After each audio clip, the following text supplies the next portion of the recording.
완전한 하나님의 섭리라는 말씀으로 은혜를 나누고자 합니다. 어느 배가 가다가 이제 파선을 당하게 되었습니다. 그래서 파선당한 배에 모든 선원이 다 죽었고 무인도에 한 사람이 극적으로 도달하게 되었습니다. 그래서 그는 무인도에서 살아남기 위해서 생존 위해서 여러 해 날 동안에 걸쳐 가지고 이리저리 먹을 것을 모으고 또 무기도 모으고 그러면서 살아갈 처소를 또 마련하고 그러면서 오두막집을 간단하게 지었습니다. 오두막집인데 너무나 편안하고 또 자기가 이제 의지하고 살아갈 유일한 또 희망이었고 또한 처소였습니다. 너무 좋았는데 어느 날 갑자기 먹을 것을 걸어 나갔다가 봤는데 오두막집이 활활 불에 타고 있는 것이었어요. 생각해 보니까 자기가 유일하게 희망을 걸었고 살 집이었고 피난처였고 안식처였는데 그 불에 타는 오두막집을 보면서 하염없이 울었다고 합니다. 그럴 것이 자제될 수밖에 없는 거죠. 유일하게 믿었던 그 오두막집, 그것이 다 불에 타고 없어졌어요. 그 사이에서 너무 낭망해서 좌절해서 울면서 털썩 주저앉아가지고 실망하고 있었는데 새벽녘쯤 되니까 일어나고 보니까 배 한 척이 그 앞에 딱 오는 거예요. 구조를 하러 온 거죠. 놀래가지고 봤더니 그 오두막집이 그때는 불에 타서 다 뭔가 희망이 사라지고 또 너무나 낙심했지만 그것이 불에 타고 나고 나니까 바로 구조의 역할을 하게 된 거예요. 구조선이 그 불길을 보고 그 배가 그 사람을 구조하러 오게 된 거죠. 이것이 우리가 볼 때는 너무나 낭망하고 힘든 상황이지만 지나고 보면 희망의 상황이 될 때가 많이 또한 있습니다. 오늘 본문에 보면 이 말씀 자체가 하나님께서 우리에게 하나님의 희망을 주는 모든 것에 대한 섭리가 하나님이 역사하신다는 너무나 충만하게 느낄 수 있는 오늘의 본문 말씀이죠. 유대 전체가 죽게 생겼습니다. 하만 한 명의 그 모든 유대 민족 없애는 그 계획 때문에 유대 민족이 위기에 있었지만 하나님은 그 위기를 희망으로 바꾸시고 또 그 무엇보다 하나님이 원하시는 섭리 가운데 반향으로 바꾸시는 것을 오늘 본문을 통해서 우리는 느낄 수 있고 알 수가 있거든요. 오늘 이러한 역사들이 여러분의 삶 가운데 있기를 축복을 합니다. 그래서 오늘 우리가 은혜를 나누고자 할 첫 번째 내용이 그거예요. 하나님이 모든 것 가운데 섭리가 있고 간섭함이 있다라는 거예요. 오늘 한번 1절 한번 읽어보도록 할게요. 1절 시작.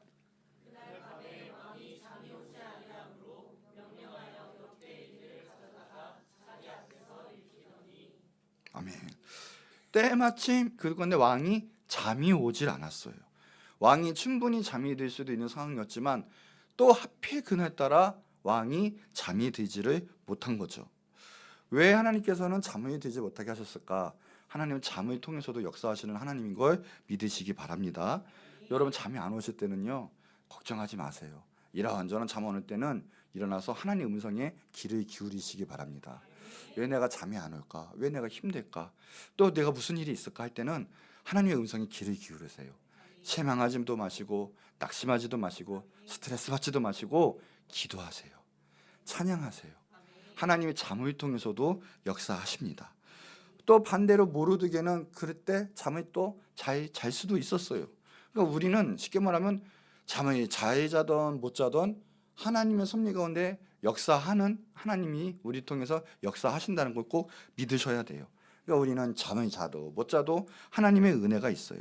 여기 오늘 보면 한국의 성경에 그래요. 왕이 잠이 자지 아니므로 했는데 원래 72년 성경에는 정확히 번역하면 이래요. 그러나 주님께서는 왕의 잠을 달아나게 하셨다. 그러니까 하나님의 역사가 개입이 된 거예요. 그러니까 이거는 누군가 왕을 흔들어 깨웠다라는 표현과 가깝다는 의미가 있다는 거죠. 우리가 과학 분야 중에 세렌디피티라는 용어가 있어요. 이거는 우연한 발견이라는 뜻인데 이 페니실린이라는 발견도 이 효과 중에 하나입니다. 우리가 지금 의학적으로 발달이 되고 또한 많은 병을 고칠 수 있고 한 것이 첫 기초가 항생제가 나왔다는 거죠. 그게 페니실린의 발견이에요. 근데 놀라운 것이 그게 영국 끝에 나온 것이 아니라 영국의 미생물학자인 알렉산더 플레밍이 1928년 여름에 포도상구균을 기르던 접시를 놔둔 채 휴가를 갔어요. 그냥 휴가를 갔다 왔는데 이 포도상구균이 기른 접시에 푸른 곰팡이가 있었는데 신기한 건 그 곰팡이 주변으로 그 포도당 규균이 다 깨끗하게 녹아있고 죽었다라는 거죠. 그것 때문에 페니실린이 발견이 되고 항생제가 발견돼서 의학에 놀랍게 발달이 된 거죠. 뉴턴의 마유이온 법칙, 뭐 다이너마이트, 그 모든 것이 다 이 세렌디피티의 효과다라고 다 이야기를 하고 있습니다. 우리가 영안으로 볼 때는 이 효과가 있어요. 무슨 말이냐면 다 우연인 것처럼 보이는데 우연이 아니라 하나님께서는 그 모든 것 하나하나에 섭리가 있고 역사하심이 있었다라는 거예요. 하나님의 섭리가 무엇인가? 우린 믿음의 눈으로 볼 수 있다라는 거예요. 오늘도 다른 사람은 우연이라고 얘기해요. 어쩌다라고 이야기해요. 하지만 우린 믿음의 눈을 봤을 때 모든 것에는 하나님의 섭리가 다 있다라는 거예요. 누가 사람을 만나든 하나님의 환경이 여시든 어떤 일이든지 거기서는 다 하나님의 섭리가 있다라는 거예요. 우리가 같이 모여서 예배드리는 것도 다 하나님의 섭리와 하나님의 뜻이 있어서 우리는 모든 것 가운데 하나님 안에 예배할 수 있다는 걸 꼭 믿으시기 바랍니다. 자, 또 한번 보세요. 아하수에로 왕이 그냥 잠만 자지 않은 게 아니라 잠이 자지 않음으로 무슨 효과가 있었냐 보니까 역대일기를 읽었어요. 역대일기. 역대일기는 다른 것이 아니라 말 그대로 왕의 기록, 왕 행정을 기록한 그런 국가적인 일기라는 거죠. 마침 잠이 안 오면 내가 왜 잠이 안 올까 하면서 의논을 부릴 수도 있고요. 때로는 잠이 안 오니까 파티를 한번 열어볼까 할 수도 있어요. 그런데 그게 아니라 때마침 역대일기를 보고 싶다라고 마음이 들고 또 왕은 역대일기를 읽었습니다. 더군다나 옛날 것도 아니라 최근의 것을, 자기와 관련된 것을 읽게 돼요. 그러니 흥미가 있고 그것을 더 집중하게 볼 수도 있고, 그리고 그 와중에 하나님의 섭리가 역사가 일어나요. 이 모든 것은 하나님의 섭리가 있어요. 책 한 권 읽을 때마다도 하나님의 섭리가 있습니다. 여러분, 전도할 때 우리 집 식구가 인가기도가 안 된다고 너무 낙심하지 말고요, 전략적으로 하셔야 돼요. 은근히 신앙서적 성경책을 갖다 놓으세요. 갖다 놓으면 나중에 알게 모르게 우리 집 식구 누군가는 그 책과 성경책을 또 읽게 돼요. 근데 어느 순간 읽다 보면 그것이 믿음이 들어가고 또 때로는 그것이 변화돼서 구원도 받을 수도 있어요. 그 1916년 2월에 영국의 어느 옥스퍼드 출신의 교수가 어느 고 서점에 갔어요. 책 한 권을 딱 꺼내서 읽게 되는데 그 책이 조지 맥도날드가 쓴 한타페스라는 책을 읽게 됩니다.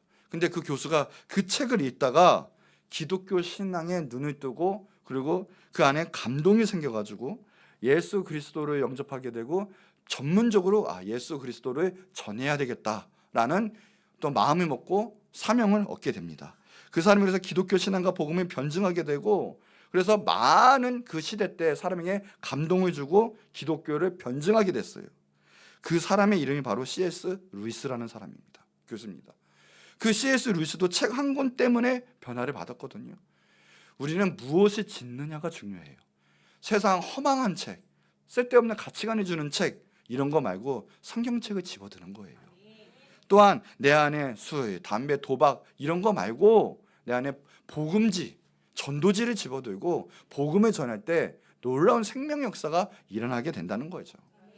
여러분, 이 책 한 권에도 하나님의 섭리가 있다는 것, 모든 것 가운데 하나님의 은혜가 있다는 것 꼭 믿으시기 바랍니다.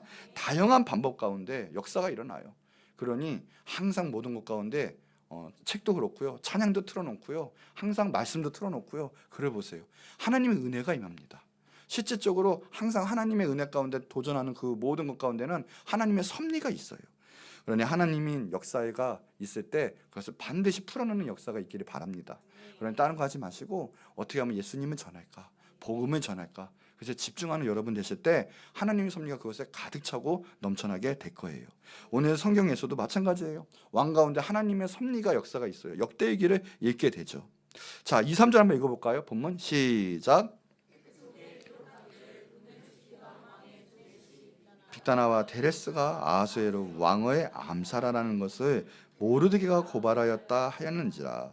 왕이 이르되 이 일에 대하여 무슨 종기와 간직을 모르드게에 베풀었느냐 하니 측근 신하들이 대답하되 아무것도 베풀지 아니하였나이다.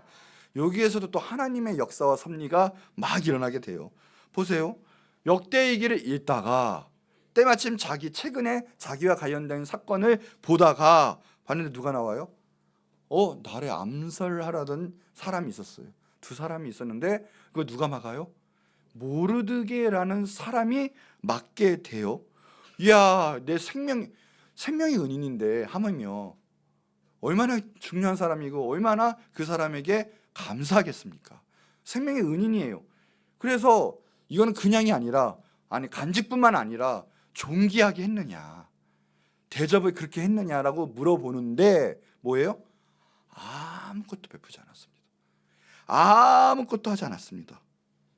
왜 그럴까요? 모르드게가 만약에 그 왕, 그쵸, 목숨을 걸고 지켜나가고 됐을 때 또 반대로 수많은 사람들이 모르드게의 목숨을 노릴 수도 있어요. 위험한 상황에 처할 수도 있어요.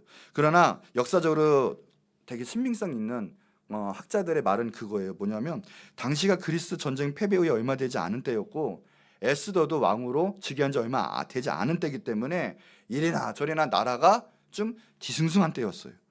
그러니까 안정돼가는 그 분위기 속에서 마침 왕을 암살하려고 하는 그때 만약에 그 사건이 알려지게 되면 민심이 불안하게 된다는 거예요. 그러니까 왕도 일단은 그 모든 것을 안정시키기 위해서 그 일을 너무 이렇게 퍼뜨리지 않고 무마시키는 거죠. 그런 중에 나중에라도 갚으려고 하는데 그 모르드게의 일을 그 중에 묻어두게 된다라는 학설이 가장 유력한 학설이 될 수 있어요. 넘어갔다라는 거죠. 여튼 모르드게는 그 공로를 무시당한 채 그때 얼마나 귀한 거예요. 근데 넘어가게 됐어요. 모르드게가 섭섭할 수도 있어요. 그렇죠? 그러네, 보세요. 이토록 내가 용기를 내서 왕을 구했건만 하고 섭섭할 수는 있겠지만 하나님의 역사 보세요. 때마침 이때 모르드게 행적이 이때 드러나게 됩니다. 그때 아무런 상급과 인정을 받지 못했지만 그때 때마침 하나님께서는 그 사건을 왕에게 드러내게 되어 있어요. 하나님은 하나님이십니다. 하나님은 우리의 생각과 달라요. 제일로 정확할 때, 하나님의 때, 하나님의 시간대, 정말로 하나님의 타이밍에 하나님은 일을 하십니다. 그걸 믿으세요. 하나님은 절대 속지도 않으시고요, 손해보시지도 않으시고요, 하나님의 때 하나님의 일을 드러나게 하세요. 나의 시간법과 하나님의 시간법, 그 계산법은 다를 수가 있어요. 그러니 섭섭해하지도 마시고요. 우리가 하나님을 위해서 또 선한 일도 많이 하는데 우리는 알아주지도 못하고 또 더군다나 그 때문에 손해도 보고 또 희생도 하는데 알아주도 얼마나 속상하고 인정받지 못했대 얼마나 낙담이 됩니까? 그럴 때 하나님께 맡기세요. 하나님은 그 모든 걸 정확한 때에 일하고 또 하나님께서는 드러나게 하세요. 갈라디아서 6장 9절에 보면 우리가 선을 행하되 낙심하지 말지니 포기하지 않으면 때가 되면 거두리라. 피곤하지 않으면 거두고요, 낙심하지 않으면 거두고요, 반드시 하나님의 때에 하나님의 일을 드러내게 하신다라는 거예요. 우리가 하나님을 향한 그 모든 일, 조그만 거 하나라도, 미라의 하나라도 결코 땅에 떨어지지 않아요. 없어지지 않아요. 그것이 언젠가는 뿌리를 내리고 열매를 맺고 하나님이 영광 받으신다라는 거예요.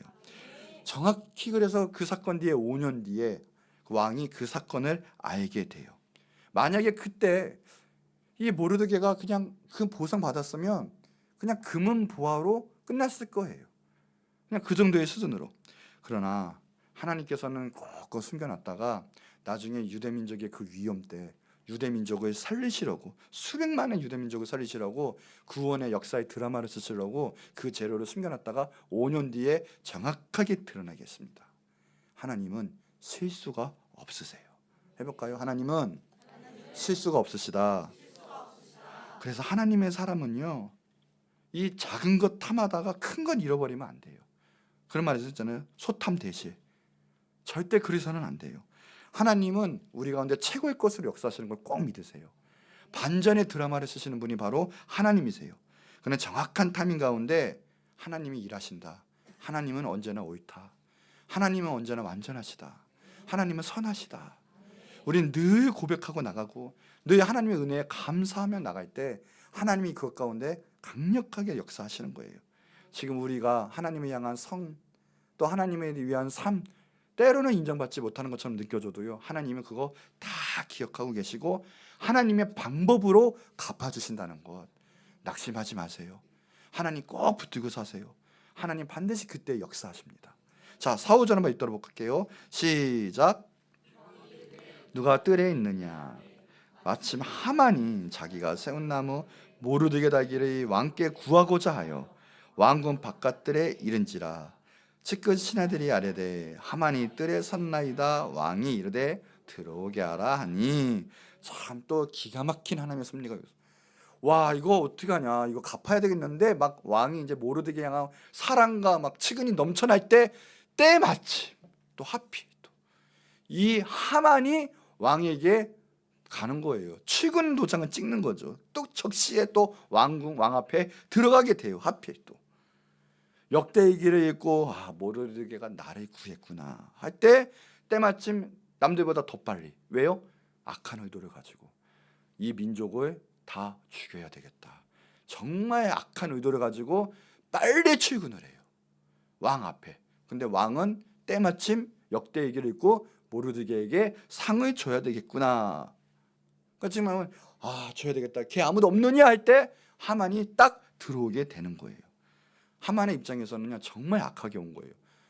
다 이 유대민족을 죽이려고 남들보다 빨리 출근하는 이때 왕은 바로 모르드게에게 상을 주려고 딱 하는 거죠.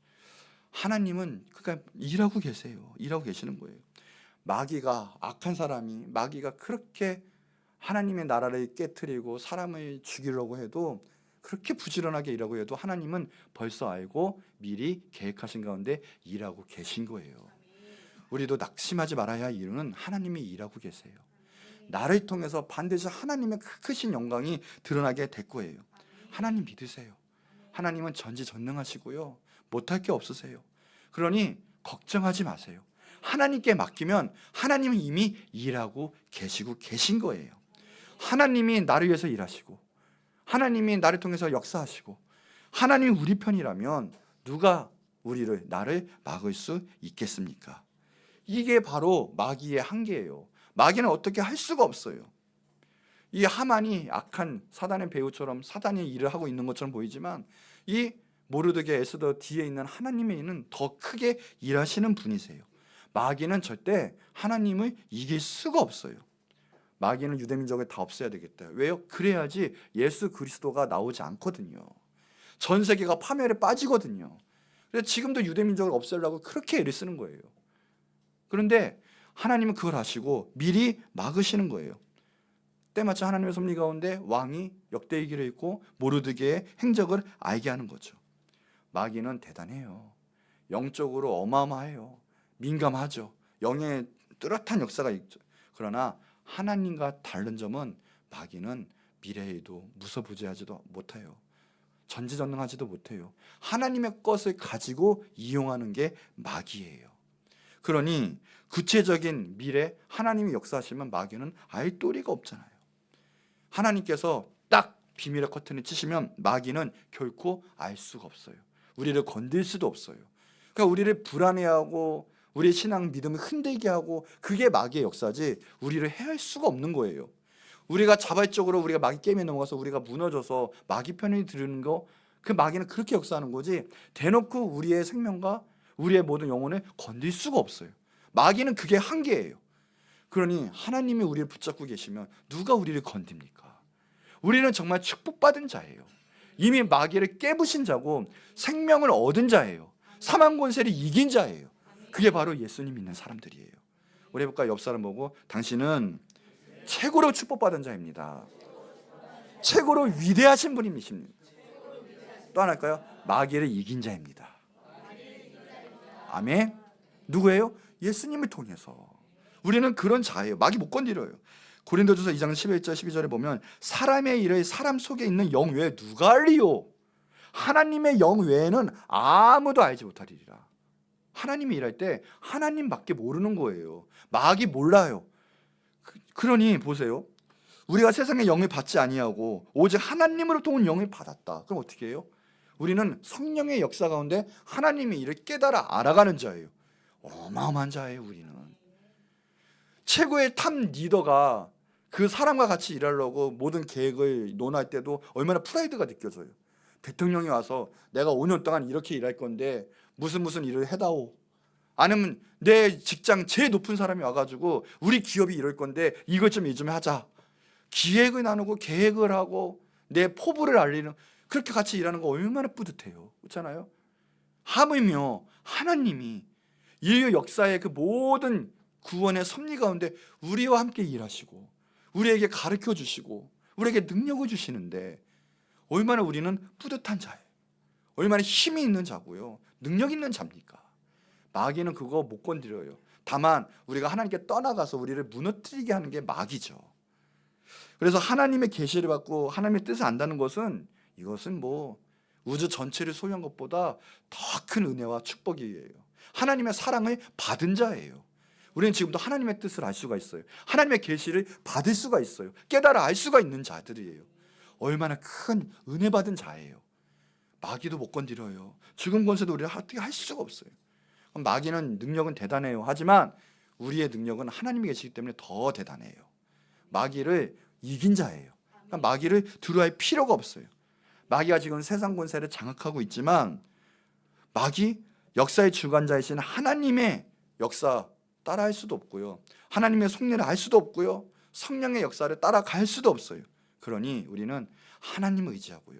성령 충만하기만 하면 악한 마귀의 권세를 깨트릴 수 있어요. 마귀의 그 괴를 허리 찌를 수가 있다는 거예요.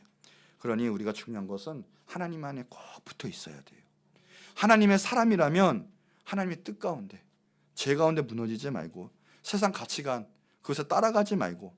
왜요? 마귀 그 들어가는 순간 마귀에게 매여요. 마귀에게 따라갈 수밖에 없어요.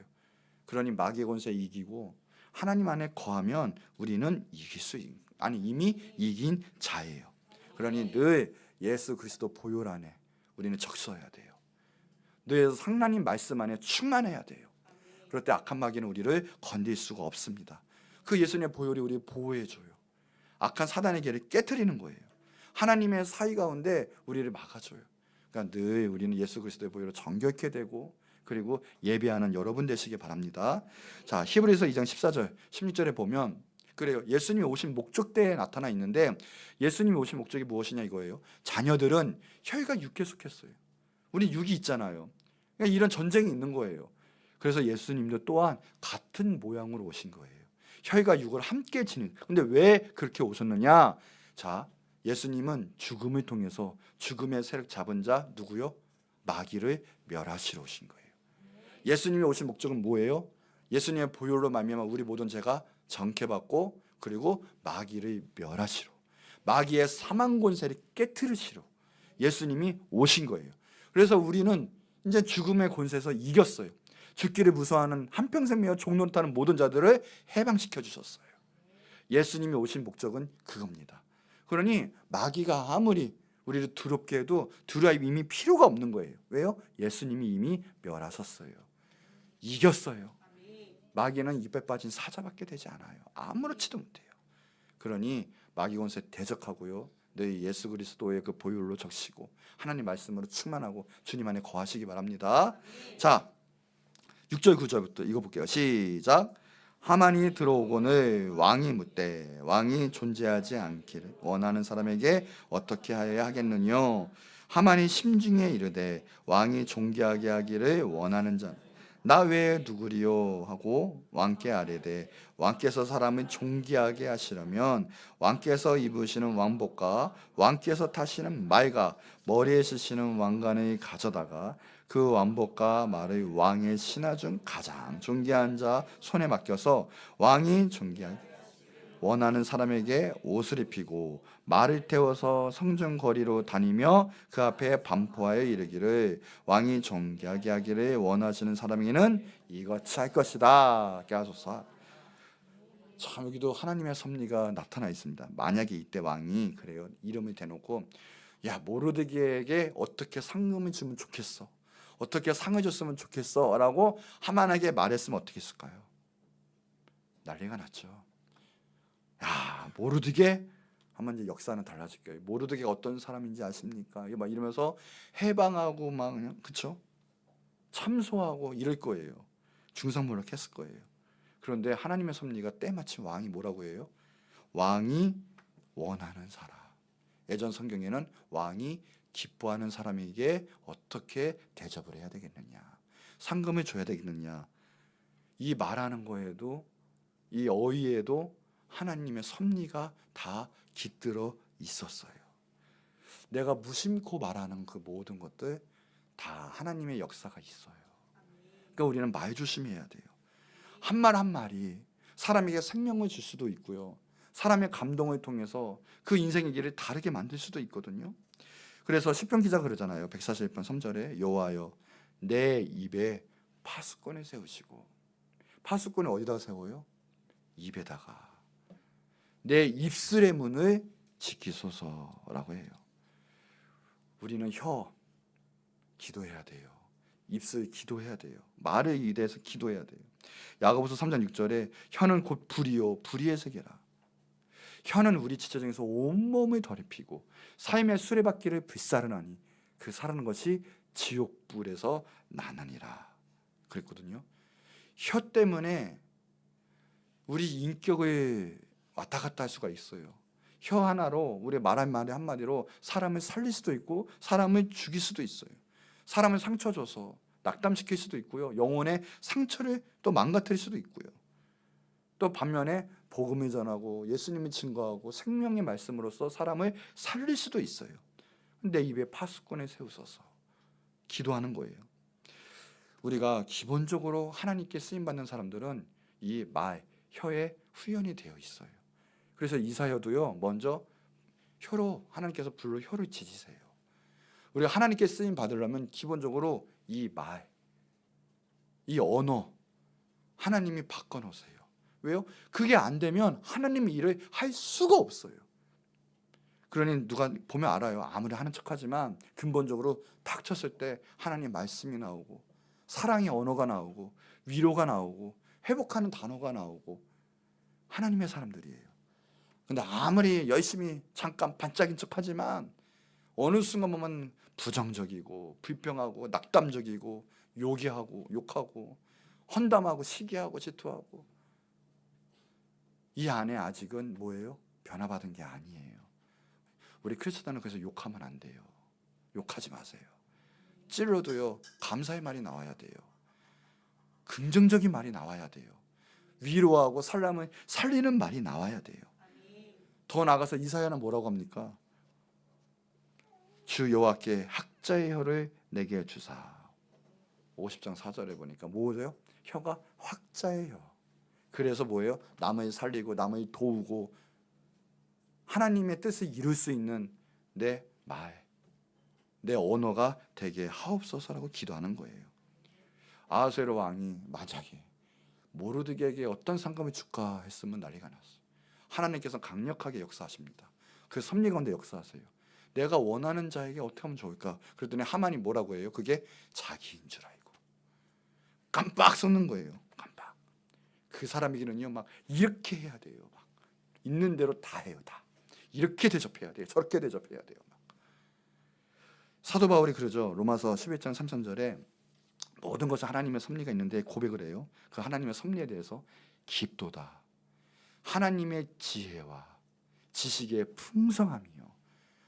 이 사도 바울은 감탄하는 거예요. 하나님의 역사, 하나님의 섭리 일하는 것에 대해서 감탄을 하는 거예요. 이거 하나님의 역사는 따라갈 수가 없구나. 이 지혜가 지식이 이 모든 것에서 와 풍성하다. 하나님의 판단은 헤아리지 못한다. 하나님의 길은 찾지 못한다. 하나님의 역사는 우리 인간의 역사와 다릅니다. 하나님께 맡기는 거예요, 모든 것을. 그러기에 하나님께 쓰임 받으려면 하나님이 원하시는 자가 돼야 되죠.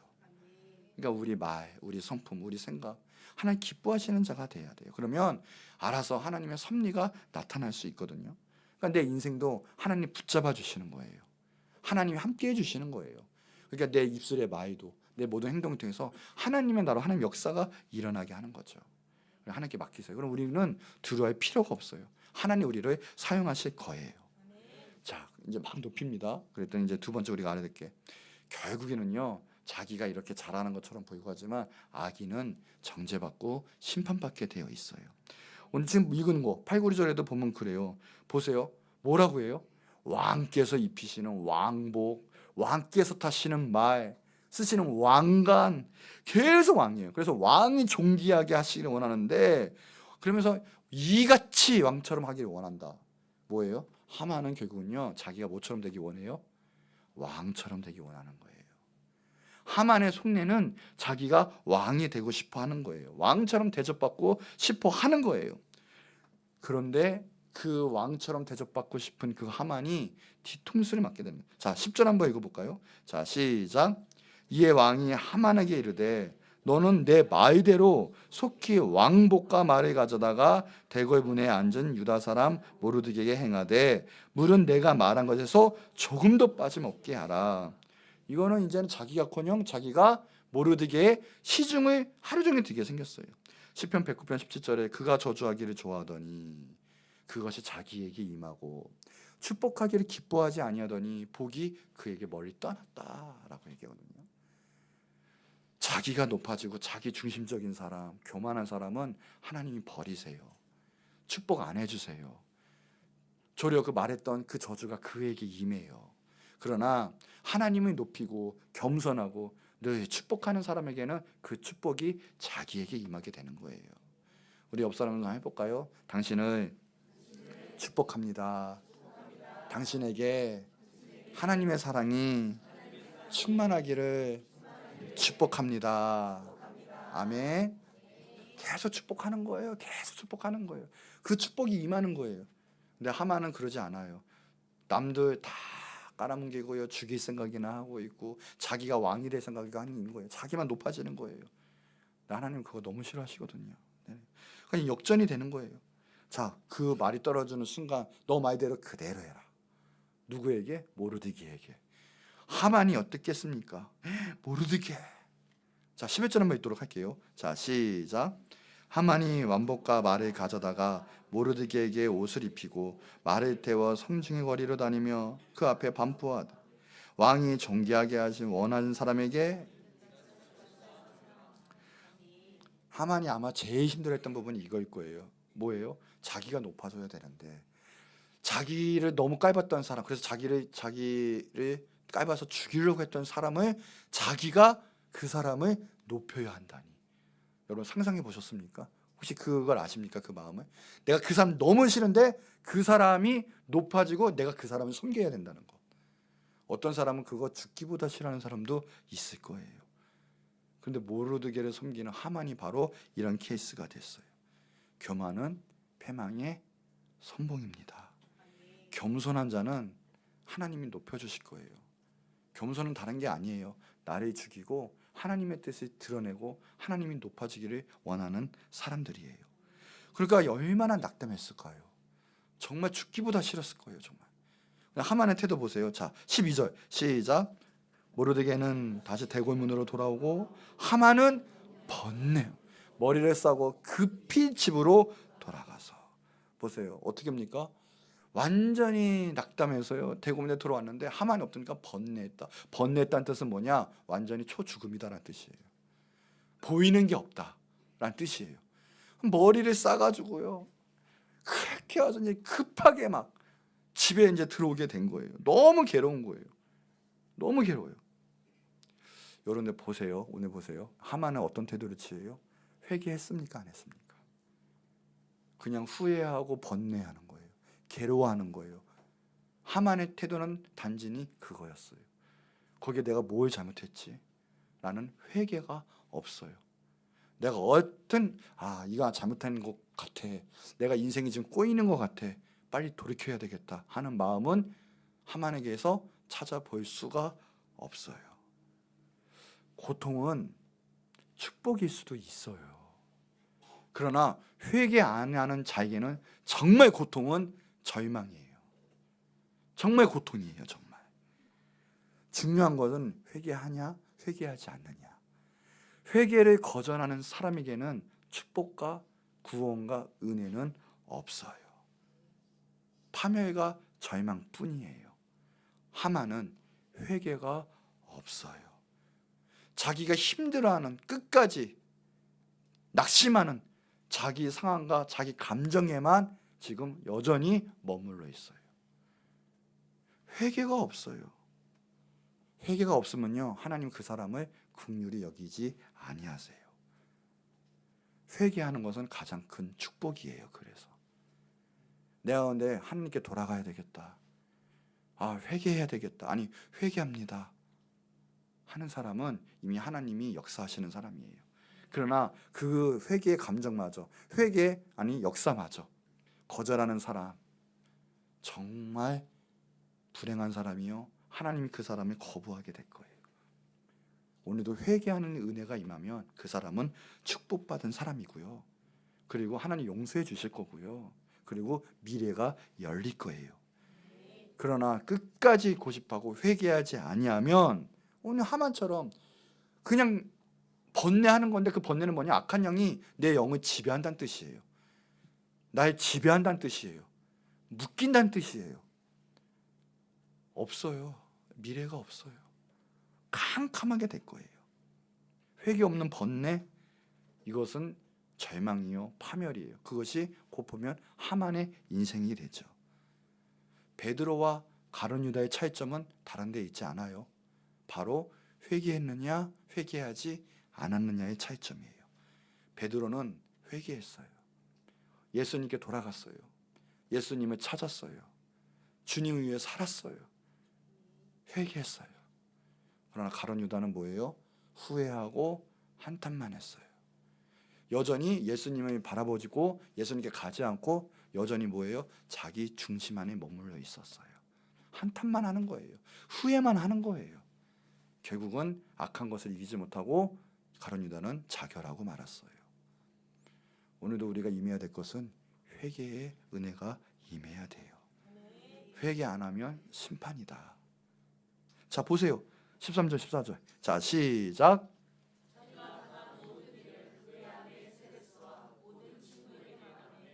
그중 지레온 자와 그 안에 세레스가 이르되 모르드게가 가연 유다 족속이며 당신이 그 앞에서 굴욕을 당하기 시작하였으니 능히 그를 이기지 못하고 분명히 그 앞에 엎드러지이다.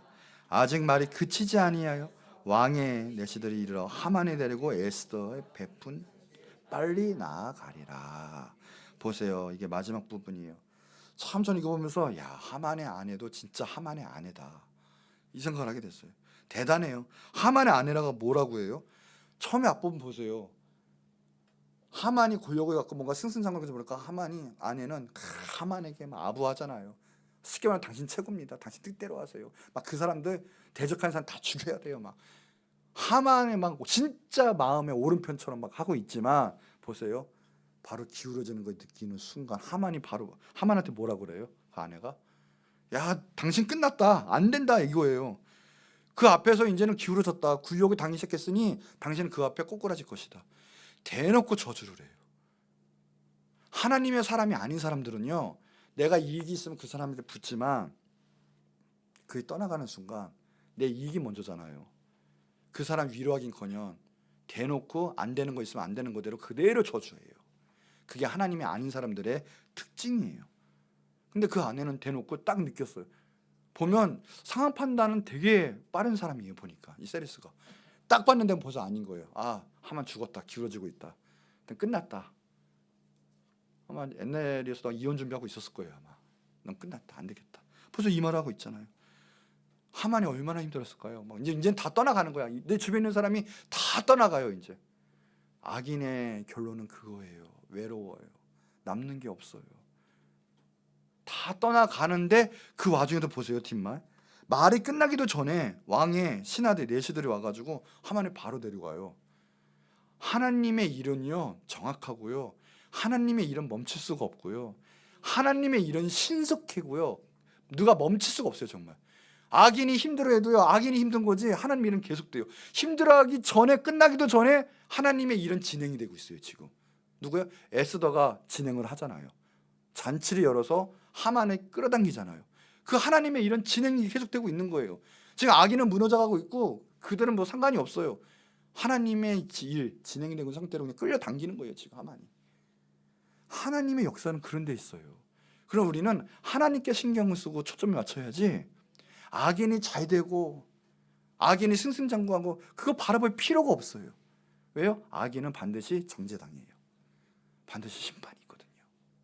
그러니까 우리는 하나님의 사람이고 하나님 일하는 사람이면 하나님이 우리를 끌고 나가세요.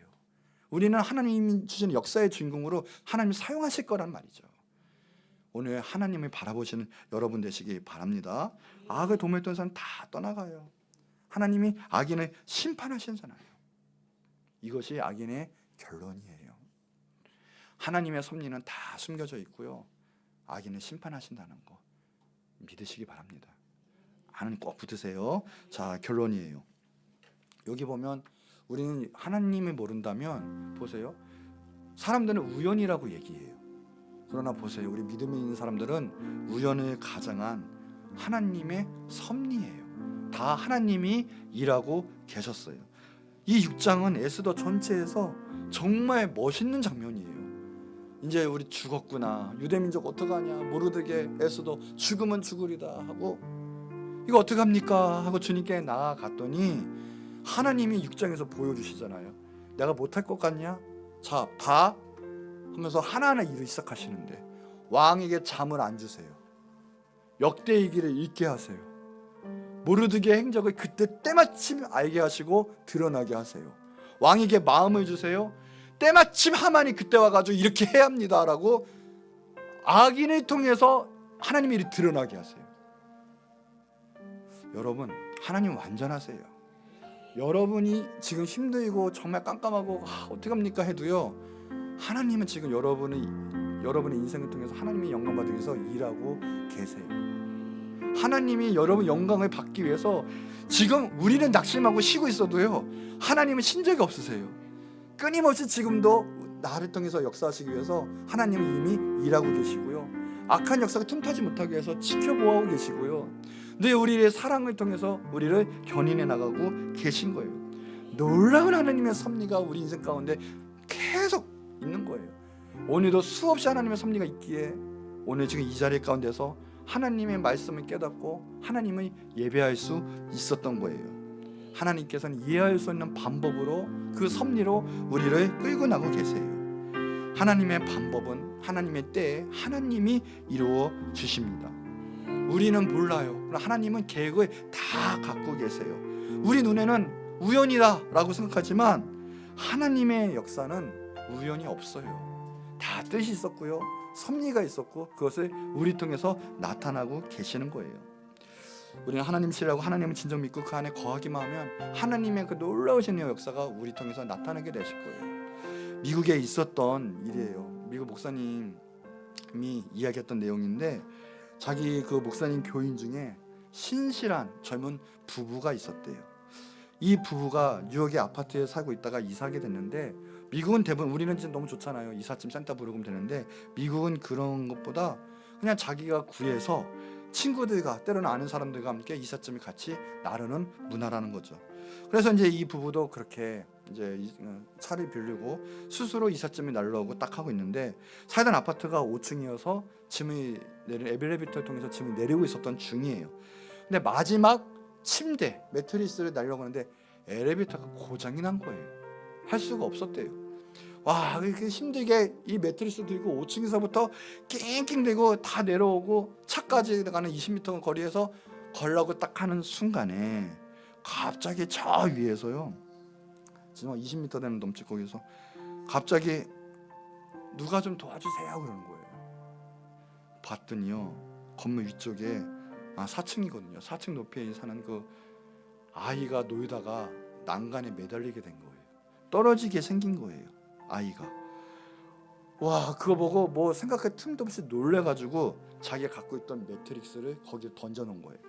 근데 때마침 하자마자 0.5초도 안 된 거예요. 1초도 안 돼서 그 아이가 떨어졌대요. 근데 정확히 그 매트릭스 위에 딱 떨어졌대요. 아이는 하나도 안 다쳤대요. 야, 그거 보면서 그 사람이 나중에 얘기를 하는데요, 그렇게 얘기를 하더래요. 그 부부가 간증하기를, 그 날에 그 같은 모든 우연 같은 그 사건들이 결국은 그 아이를 살리기 위한 하나님의 섭리였다라고 이야기했던 거예요. 자, 생각해 보세요. 정확하게 만약에 거기에 엘리베이터가 고장이 안 났다면, 아니 고장이 났어도요, 나르는 물건이 만약 가구였다면, 또 하필 정확한 그 1초도 안 되는 그 정확한 시간대 안에 딱 들어오게 된 그 타이밍. 하나님은 정확하세요. 우리가 지금 우리가 힘들면서 우리가 열심히 일하면서 우리가 이렇게 살고 있는 것처럼 보이지만 하나님 우리에게 다 공급해 주신 거예요. 힘을 주신 거고요. 다 살게끔 1초 1초 하나를 다 모이게 만드셔서 우리의 인생을 만들어가게 하신 거예요. 하나님은 지금도요 섭리 가운데 일하고 계세요. 내 삶 가운데 지금 일하고 계세요. 여러분 하나님 기대하세요. 하나님 바라보세요. 우리는 그래서 하나님 집중해야 되고요. 하나님 얼굴을 구해야 돼요. 그러면 내가 하는 그 모든 일이 무엇입니까? 우연히 하나님의 섭리성에서 편승하면서 살아가는 것이라고 한다면 우리는 낙담하고 슬퍼할 일은 없어요. 솔직히 그 모든 게 하나님의 일이기 때문에. 그러니까 우리 인생이 그냥 내 열심으로 땀 빨빨 흘리면서 수고하고 산다, 거기서 열매가 생기는 게 아니더라고요. 뭐예요? 하나님 지금 나를 통해서 일하고 계시는데 그 하나님의 그 손길, 그 하나님과 함께하며 나갈 때 비로소 내 인생은 완전해지고요, 하나님의 은혜가 내 속에서 충만하게 되는 거예요. 우연의 섭리라고 하지만 정확히 말하면 우연은 없습니다. 이 세상에 우연은 없어요. 어쩌다가 되는 것 하나도 없어요. 이 모든 게 다 하나님이 하신 거예요. 하나님이 날 살리신 거예요. 하나님이 날 지켜주신 거예요. 하나님은 지금도 나와 가운데 일하고 계세요. 하나님의 완전하신 일 가운데 승리하시는 여러분 되기를 축복합니다. 우리는 하나님의 자녀, 하나님 바라보세요. 하나님 지금도 역사하고 계실 거예요. 자, 이 시간에 기도하며 나갈 텐데, 하나님 우리에게 이제 알았습니다. 모든 세계 역사, 내가 살아가는 인생 보니까 우연이 없었습니다. 다 하나님의 기막, 하나님의 섭리였고요, 놀라운 하나님의 완전하신 은혜요, 하나님의 역사하심이었습니다. 하나님 오늘 나에게도 역사하신 그 하나님 찬양합니다. 주님 완전하시고요, 주님 선하십니다. 나의 찬양을 받아주세요. 우리 주여 한번 크게 부르짖고 기도하도록 하겠습니다.